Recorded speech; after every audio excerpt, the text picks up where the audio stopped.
Hello guys, how are you doing? In the last video, we talked about the universal law of gravitation given by Isaac Newton. The universal law of gravitation theorizes that all objects in the universe apply attractive forces on each other, and this attractive force is called the gravitational force. Now, the magnitude of gravitational force is directly proportional to the product of the masses of the objects involved and is inversely proportional to the square of the separation between the objects. So from this, we get the expression for gravitational force as F is equal to capital G multiplied by m1 into m2 by r square. Now m1 and m2 are the masses of the two objects involved. Small r is the separation or the distance between the two objects, and capital G is the gravitational constant, which has a fixed value of 6.67 times 10 to the power minus 11 Newton meter square per kg square. So from this we can say that we are clear about the universal law of gravitation. So let's put our learning into practice by solving some problems. So if you are ready, then we can begin. So the first problem is an easy one.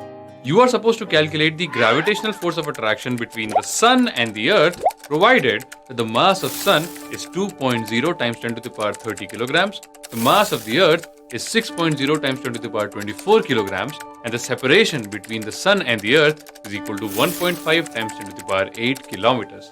Take some time and try getting the right answer to this question.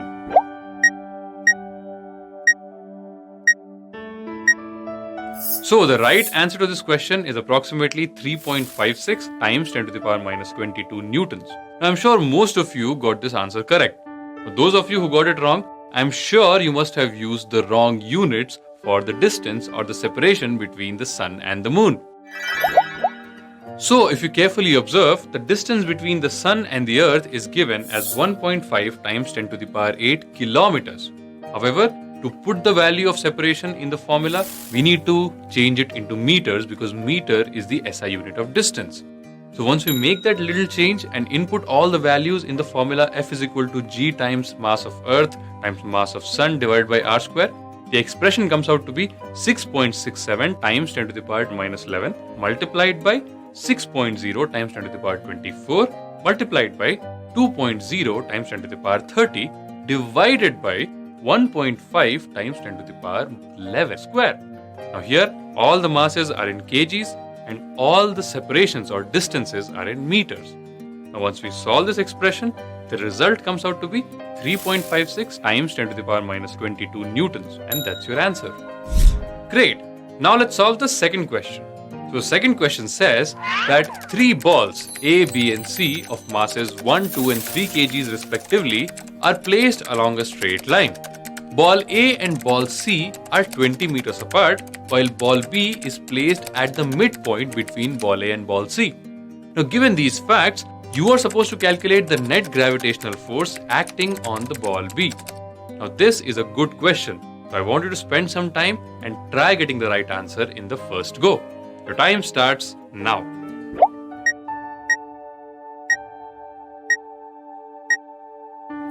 So the right answer for the net force acting on B comes out to be 2.668 times 10 to the power minus 12 newtons in the direction of ball C.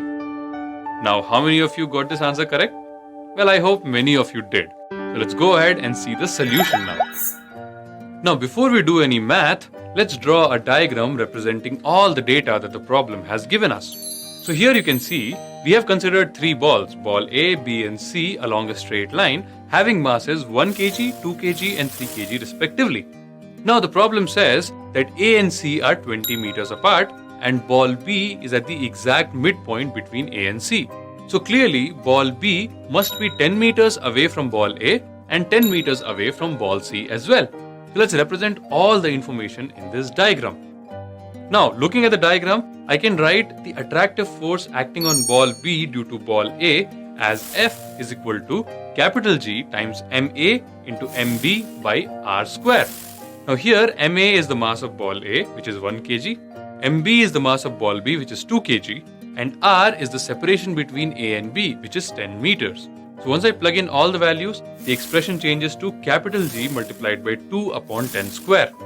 So right now I'm not inputting the value of capital G because it will make my expression look complicated. and I'll put the value of capital G at the end or the last step of my problem. So right now I can say that force of attraction on ball B due to A comes out to be capital G times 2 by 10 square. Similarly, the force of attraction on ball B due to ball C can be written as F is equal to capital G times mb into mc by r square. Now, mb is the mass of ball B, which is 2 kilograms, mc is the mass of ball C, which is 3 kilograms, and the separation between them r is equal to 10 meters. Once again, after plugging the values, the force comes out to be capital G times 6 upon 10 square. Once again, I'm not inputting the value of capital G here. Now, at this point, you should realize that gravitational force on B due to A acts towards the direction of ball A itself, which in our figure is towards the left side.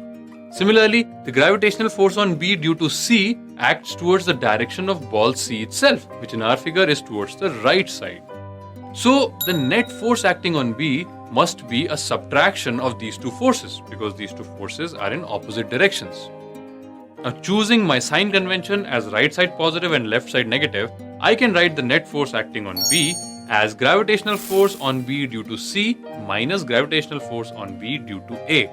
Now, once I input the known values, the net force acting on B becomes capital G multiplied by 6 by 10 square minus capital G multiplied by 2 by 10 square. Simplifying this expression, I get the net force on B as capital G multiplied by 4 by 10 square. At this time, I'll input the value of capital G as 6.67 times 10 to the power minus 11. Now, solving this expression, I get the value of net force as 26.68 times 10 to the power minus 13 newtons, or 2.668 times 10 to the power minus 12 newtons. And that's your answer. Okay guys, let's solve one last problem before I say goodbye. And this problem says that two bodies of masses 1 kg and 2 kg are separated by a distance of 1 meter. Now, given this information, you are supposed to calculate their initial accelerations, assuming that only mutual gravitational force acts on them. Now, this is a fairly easy problem, so you try to get the right answer as soon as you can.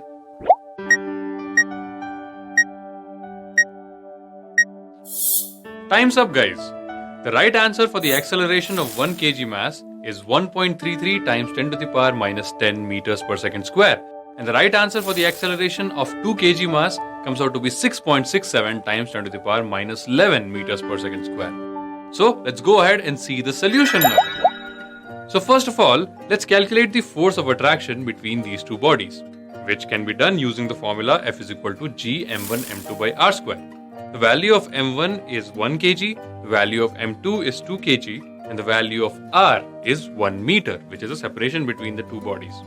Now, once we plug in all the values and simplify the expression, the magnitude of force of attraction comes out to be 2 times capital G. The value of capital G is nothing but 6.67 times 10 to the power minus 11. So the magnitude of attractive force comes out to be 1.33 times 10 to the power minus 10 newtons. Now, to find out the acceleration of each of these bodies, you must remember that the gravitational force of attraction is mutual between these bodies, which means each body attracts the other with the same force, although in the opposite directions. So we'll use the formula force is equal to mass times acceleration to calculate the acceleration of each of these bodies. So for the first body of mass 1 kg, we can say force is equal to mass times acceleration. The magnitude of force is 1.33 times 10 to the power minus 10 newtons, and the value of mass is 1 kg. So the acceleration of the first body comes out to be 1.33 times 10 to the power minus 10 meters per second square. That's your answer. Similarly, for the second body of mass 2 kg, once again we can write force is equal to mass times acceleration. The force of attraction is 1.33 times 10 to the power minus 10 newtons, the exact same force. But the mass here is 2 kgs. So the acceleration of the 2 kg body comes out to be 1.33 divided by 2 times 10 to the power minus 10 meters per second square. Simplifying this, we get the answer as 6.67 times 10 to the power minus 11 meters per second square. And that's our answer. So guys, that's it for today. I hope you had a good time solving these problems on universal law of gravitation with me. In the next video, we'll talk about a new concept of gravitational acceleration. Till then, goodbye.